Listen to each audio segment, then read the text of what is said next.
Como aumentar o nível da minha senha Gov? Bom, talvez você não me conhece, mas meu nome é Miguel Bispo, eu sou contador especialista em aplicativos digitais da Receita Federal e hoje eu estou aqui para te ajudar como é que você faz para aumentar o nível da sua senha Gov. Então, já se inscreve no canal para não perder nenhum conteúdo bacana aqui. Fechado? Para isso, eu vou vou te mostrar no meu celular como é que eu vou fazer para aumentar esse nível dessa conta. Fechado? Vem comigo. Vou acessar o aplicativo Gov aqui.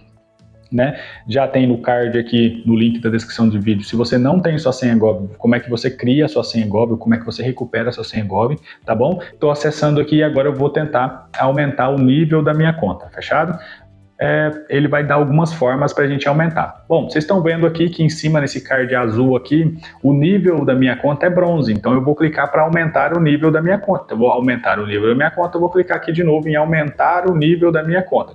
Ele vai pedir um reconhecimento facial, tá? Então, vou fazer reconhecimento facial, um detalhe muito importante, ele já fala aqui, o rosto visível, o celular na altura do rosto, um ambiente claro, iluminado, sem óculos, sem chapéu, sem nada que cubra seu rosto, exceção tal. Mas ele é bem chato para fazer isso, vamos ver se vai dar certo aqui na primeira. Então, eu vou clicar aqui em reconhecimento facial, vamos ver se ele vai, tá? Ele é bem chato nesse sentido, às vezes dá de primeira, que sorte, reconhecimento facial realizado com sucesso. Mas nem sempre é assim, tá bom? Nem sempre é assim, então você pode tentar várias vezes. Agora o nível da minha conta é ouro, então quando eu volto aqui no card principal, o nível da minha conta é ouro. Fechado? E aí, conseguiu aumentar o nível da sua senha Gov? Esse conteúdo te ajudou, contribuiu com a tua jornada? Já se inscreve nesse canal para não perder mais nenhum conteúdo. Se você quer aprender como é que você desabilita a verificação 2 etapas ou como é que você recupera a sua senha Gov,